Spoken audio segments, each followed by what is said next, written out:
lalo mga kababayan na lumalalim yung issue sa Pogo kay Bamban Mayor Alice Goo. Sabi dito sa latest na balita po, malamang may link between Pogo at yung Pharmally, yung company mga kababayan na involved sa overpricing ng mga medical supplies noong panahon ng pandemonyo.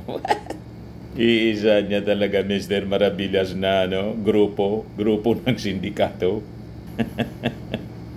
Ito yung balita ngayon mga kababayan sa Philippine Daily Inquirer. Yan sabi ni Senator Risa Ontiveros. Ontiveros shows alleged Pogo Pharmally link. Kasi yung involved mga kababayan, yung kapatid ni Michael Yang. You see? Di kayaan niya Mr. Maravillas. Ito rin yung rason kung bakit gustong-gusto ng tumikover nila. Nagsingawan po mga kababayan. Kaya gustong-gusto ng i-take over yung Palasyo Malacanang. O diba? Yung isa po nag-appoint na ng kanyang sarili bilang designated survivor. O diba? At sabi nga natin, last week, may sumingaw pong balita na yung nagpi-finance po, yung pondo para dito po sa Distab Rally ng Nausog, sabi, galing sa Pogo. You see?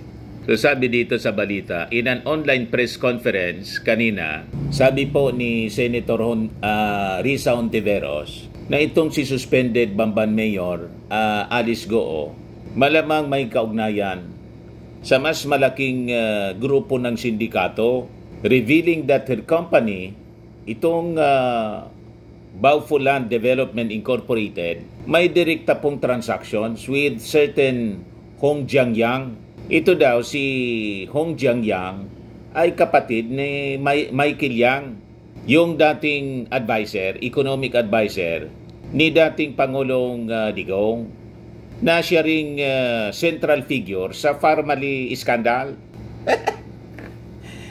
Ganon mga kababayan ang koneksyon. So sabi ni Ontiveros, friends, let me show you this image from the Anti-Money Laundering Council.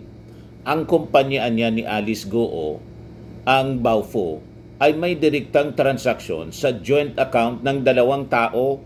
Ang isa, si Yong Xing Kan, na incorporator ng Hongxing. Ito namang Philippine offshore gaming operator na ni-raid sa Bamban at Tarlac. Ang kasama niya sa account ay isang nagngangalang Hong Jiangyang. Sabi mga kababayan ni Ontiveros, pagbubulgar niya po doon sa online press conference na kanyang pinatawag, sino ba niya itong si Hong Jiangyang? Ang sagot niya, kapatid po siya ni Michael Yang. Yes, the same Michael Yang na dating economic presidential advisor kuno ni Duterte. Booking na booking mga kababayan. Kaya gustong i-take over na po yung Palasyo Malacanang. Walang makumbinsi. Dinesignate na po yung kanyang sarili as inappoint na yung kanyang sarili as designated survivor. Ayun, kinuyog ng batikos ng mga congressmen at senador. Ang huli po na bumanat ng todo si Coco Pimentel. In short, the money of Michael Yang's brother was used to fund Hongxing, the raided Bamban Pogo, sabi po ni Ontiveros. Pharmally Biological is connected. Dagdag pa niya, the same Gerald Cruz na incorporator din ng Pogo na Brick Hearts, na ang mga papeles ay natagpuan sa Bamban.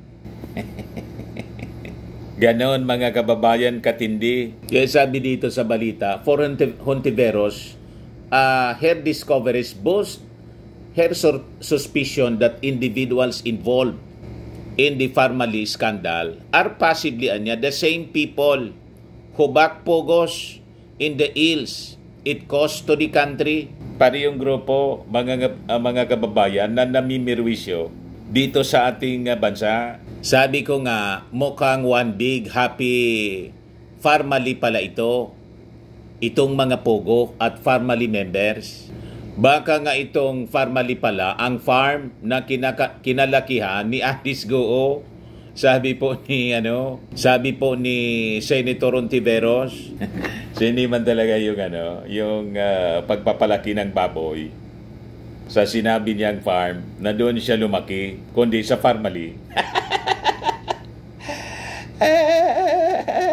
Ito yung statement mga kababayan sa online press con ni Risa Ontiveros. Pakinggan po natin as published by Philippine Daily Inquirer. Hindi ka Pilipino. Ang titibay na ng ebidensya. Nakakainsulto sa mamamayan na ginamit mo ang nasyonalidad namin para magpayaman, manloko, at magpasok ng mga... Ulitin natin mga kababayan, may biglang lumabas. Yan siya. May biglang tumatakip. Advertisement ng Inquirer. Anyway, ipagpatuloy natin mga kababayan. I-play ko sa inyo po. Ayan, si Ontiveros po, mga kababayan. Sa mamamayan, na ginamit mo ang nasyonalidad namin para magpayaman, manloko, at magpasok ng mga pogo na puro krinen ang dala sa bansa. Ang nakakatakot, mukhang konektado talaga si Guo Huaping sa mga mas malalaking sindikato pa. Friends, let me show you this image from the Anti-Money Laundering Council. Ang kumpanya ni Alice Guo, ang Baofu, ay may direktang transaksyon sa joint account ng 2 tao. Ang isa si Yu Zhengkan, na incorporator ng Hongsheng, ang pogo na ni-raid sa Bamban Tarlac. Ang kasama niya sa account ay isang nagngangalang Hong Jiangyang. Who is kapatid po siya ni Michael Yang. Yes, the same Michael Yang na dating economic presidential advisor kuno ni Duterte. In short, the money of Michael Yang's brother was used to fund Hong Sheng, the raided Bamban Pogo. Matindi. At ito pa, si Hong Jiangyang ay incorporator ng Full Wind Group of Companies, kung saan incorporator din si Gerald Cruz, na isa sa mga incorporator ng Farmally Biological. The same Gerald Cruz na incorporator din ng Pogo na Brick Hearts, na ang mga papeles ay natagpuan sa Yan Bamban. po si Digong. Sabi ko nga, mukhang one big happy Farmally pala itong mga Pogo at Farmally members. Baka nga itong Farmally pala ang farm na kinalakihan ni Alice Guo. Malamang. Malamang mga kababayan, yun nga, lumaki siya sa farm mali. Sabi yan po ni Risa Ontiveros. Yes, sabi ng mga nag-react, sabi ni Nivensky, Realizo, tanggalin na kasi lahat ng pogo sa Pilipinas. Sa Pasay lalo, nagiging Chinese territory na, pati sa PTEX. Dapat imbestigahan sa DFA mga yan. Sabi ni Romel Pena, unti-unti nang nakakalkal yung koneksyon. Sa ayaw nila ng milyones lang, bilyones talaga gusto.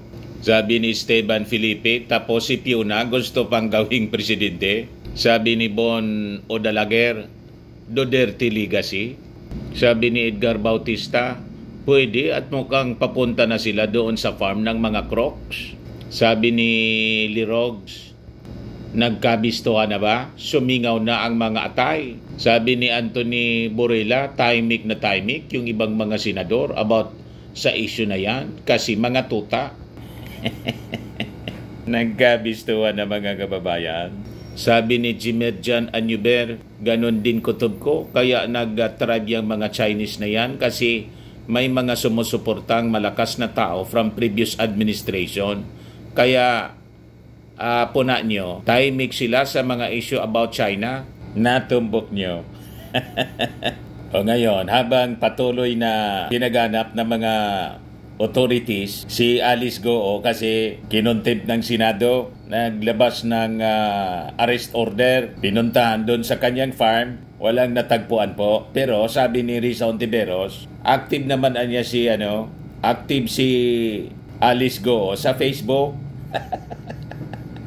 Active ka niya sa Facebook pero hindi ka maka-attend ng Senate hearing. Yan sabi ni Rizal. Sabi dyan, Opposition Senator Risa Ontiveros rebuke suspended Bamban Mayor Alice Go on Monday for hiding behind Facebook instead of facing the Senate probe into her alleged ties to Pogos. Kung nakakapag-Facebook ka niya, siguro naman kaya mo nang humarap sa Senado. Ginagamit mo niya yung Facebook para sa pagpapakalat ng fake news na Pilipino kayo. Hindi ka Pilipino. Ang titibay ng ebidensya, nakakainsultoan niya sa mamamayan na ginamit mo ang nasyonalidad namin para magpayaman, manloko at magpasok ng mga pogo na puro krimen ang dala sa bansa. She does not rule out the possibility that someone may be helping or hiding Go. Parang si Pacquiao lang po. Mga kababayan, sabi ni Maudix, alam niya daw kung nasaan si Pastor, pero secret. Pagkatapos ng sabi ng PNP na pwedeng makaso si Maudix, dumipinsa yung mga supporters na senador, si Robin pagkatapos si Bato. Sabi ni Robin, baka joke man lang niya yan. Sabi naman ni Bato, na-pressure lang niya. Ganon. Sabi ni Risa Ontiveros, siyempre posible na kapag ang isang public figure na ito nga hanggang nito nga lamang ay napaka-active naman sa Facebook, ay hindi pa rin maserban ng warrant of arrest dahil hindi mahanap. Then posible na may nagtatago sa kanya. At kung ganon niya, ay posibleng matanong din sa kanila kung hindi ba sila guilty ng obstruction of justice dahil covered na po ng isang citation in contempt at warrant of arrest mula sa Senado. So yan mga kababayan ang hinala na malamang may tao na tumutulong kay Alice Go. Siyempre mga kasabwat. Kung sino yung mga kasabwat? Maraming kasabwat po. Ngayon sabi, over 5 billion na pesos daw deposited in 2020 sa mga bank accounts po ni Alice Go. Matindi po. Yan ang binulgar po ng AMLAC. Yan po. There was remarkable surge in her cash flow at the height of the COVID-19 pandemic in 2020. So, nadiscover po ng AMLAC na si Go mga kababayan made a total of 2,107 financial transactions amounting to 4.6 billion pesos from September 19, 2006 to April 11, 2024. Coincidentally, the Baufo building was being constructed in 2020. The checks issued during that year could have been used to purchase an additional 7 parcels of land and defray the construction expenses, sabi po ng AMLAC. AMLAC investigators also noted that Go's total deposits is skyrocketed to 572.8 million pesos in 2020, which they said could be the funds infused by her co-incorporators in Baufo. Ganon katindi, mga kababayan. Kaya sabi po ni Senator Sherwin Gatchalian, ginawaan niya ng Pogo operations yung ating bansa bilang isang money laundering hub. Ayan po.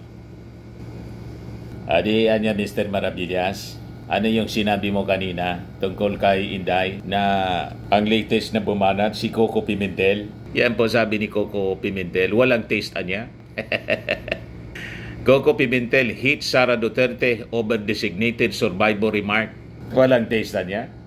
So sabi po ni Coco Pimentel, her reference niya to a violent show is not a good joke to make in the context of escaping the upcoming SONA. Inaluan niya ng showbiz kasi mayroong sikat na palabas o TV series na designated survivor. Siguro niya masyadong mapagbiro ang ating Vice President pero hindi sana ginawa sa context ng SONA, sabi po ni Pimentel. Hindi maganda kung joke yon, pero ang realidad, designated successor ang ating Vice President. Pimentel said he has filed a bill seeking to define the presidential line of succession in the worst case scenario that the country's highest officials get wiped out in a terrorist attack anya. Pag may wipe out anya yung apat, President, Vice President, Senate President at Speaker of the House, walang pwedeng mag-act as President. Kailangan ng batas dyan. Kaya may panukalang batas ako para tugunan ang rare scenario na yan. Of course, anya, dinadasal natin na hindi mangyari. Pero since pinaplano natin yung bansa natin, dapat na i-anticipate natin ang lahat. Dapat mayroong batas na mag-govern kung sakaling mangyari yon. Sabi po ni Coco Pimentel. So anyway, mga kababayan, yun po yung mga latest na balita ngayon. Ako po si Dante Maravillas. Bye-bye. God bless.